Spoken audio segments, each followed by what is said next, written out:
So that matchup between Caitlin Clark, Veronica Burton, keep an eye on that. Iowa in the whites, Northwestern in the road black. And here we go from Iowa City. This is the first time they've been back, and it's against an opponent like Iowa, so we're going to learn a lot about the Cats in this game. Here's one of the freshmen, Kaylee Walsh, and she rattles home a triple. His team had never been better than the day before. They were supposed to take on Oregon in what was going to be a blockbuster matchup, and then they went on that long pause. When she gets deep in the paint, that's where she does the most dangerous work. She had 28 in game one and 34 in game two in the meeting last year. They swept the season series last year against Iowa for the first time since the 82-83 season, and that's back-to-back jumpers on the baseline.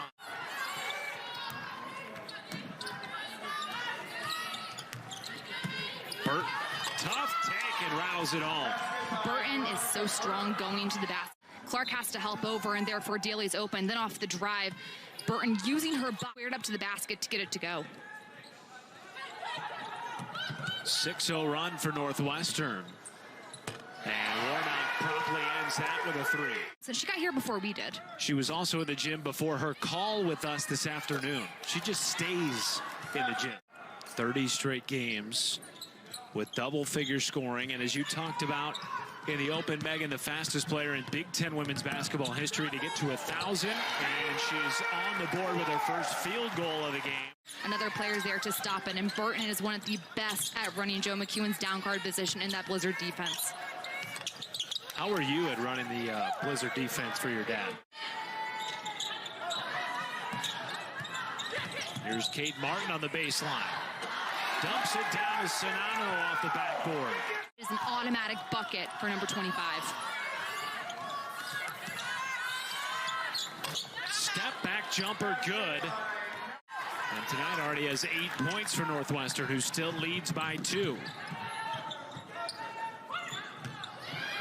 Warnock on the drive. And we're tied at 15. When that can't happen defensively for Northwestern, Clark wide open down there. Those are shots she makes like layups. Now from the other baseline, double figures already for Melanie Daly. Iowa cannot allow Mel Daly to have an open look at the short corner. She's already knocked down 3. And Daly tonight 5 of 6 to start as Sonano's high off the glass and good. Hartman off the back end, no. Second opportunity, missed it all. Clark now with 4. Up ahead to Marshall at the buzzer. Marshall gives Iowa the lead at the buzzer. Time and score, just enough time for Clark to push up, and Gabby Marshall with an absolute dagger to end the first quarter. Doesn't get much better than that, and that's how you get the crowd and the momentum going. Gabby Marshall heating up in Iowa City. They did shoot it almost 45% from the floor in that first quarter. There's Sonano going to work on the freshman. And kick out to Warnock is good. Back-to-back threes for Iowa. This could be a huge opportunity for Northwestern, who's had their last 3 games canceled. They were supposed to take on Oregon before Christmas. Didn't have that opportunity. Melanie Daly leads all Northwestern scorers with 10. And that 3 bounces in from Satterwhite, just the second triple of the game for the Wildcats.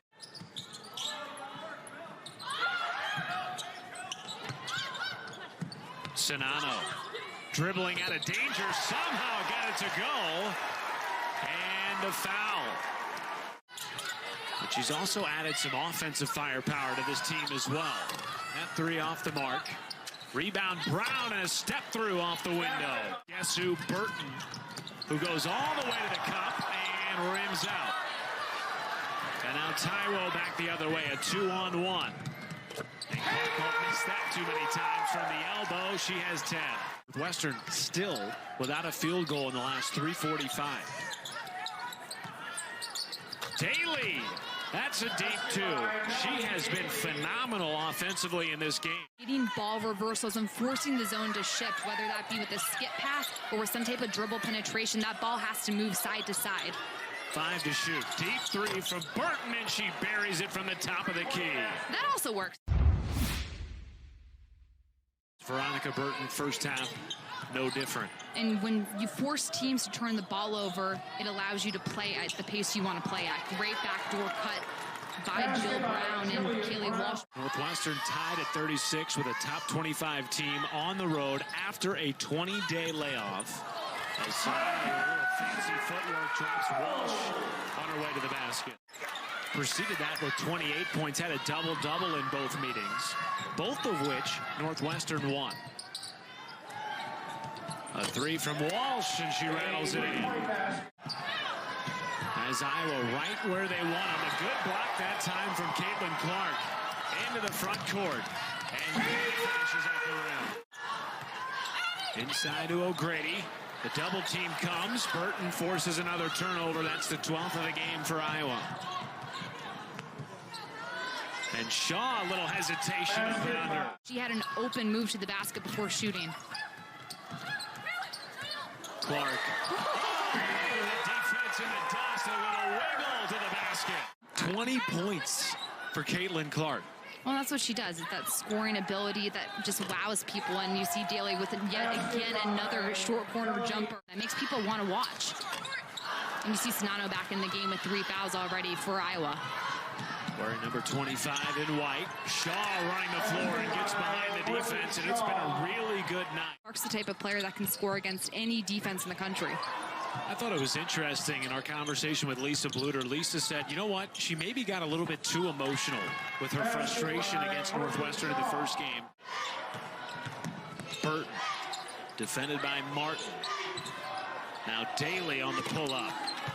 Bangs it in. Has been money from the mid-range in this game. She was coming off the bench for Northwestern earlier in the season, providing that scoring spark, now slipping into a starting role due to some injuries. And Caitlin Clark just money with that step-back three. She loves to have that right to left crossover. Scoring drought for Iowa. It ends the three-point drought for Clark. Her first triple of the game brings Iowa back to within 2. Burton the other way against the friendly roll, and back and forth we go.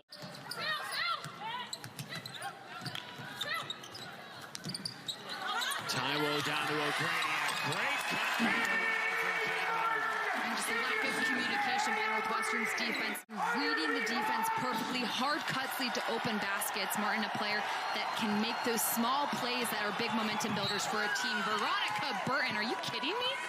Back the other way, and a chance at a three-point play. Sonano and Warnock coming back into the ballgame, playing with 3 fouls. There is Sonano, and she draws a three-point play opportunity right back the other way. 4 ties throughout the ballgame between 2 teams that haven't played a whole heck of a lot in the last month, as that left-hand floater goes down for Paige Mott. Burton back on the floor for Northwestern. You see Iowa back in this 2-3 zone. Brown a 3 and buries it from the left side. Already has 25 tonight to lead all scorers. Clark with the hezzy, finishing off the glass. And defense was the name of the game for them last year when they swept this Iowa team for the first time since the 82-83 season, as Mott gets the left-handed runner to go. Clark thought about it, gives it up to Warnock.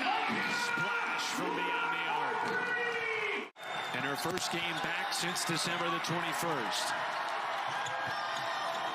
Shaw on the drive against Sonano. Shaw 1 point away from a double-double. Meanwhile, Melanie Daly continues her season-high night. Shown up in a big way tonight. Another 2.5-minute scoring drought for Iowa. They have had a number of those throughout the game, but the set pass down to Sonano is good. Here comes Caitlin Clark, leading all scorers with 27. Warnock 3. A little bit to get that foul called, moving screen. Right down to Sonano. And we are tied again. Picked off by Burton.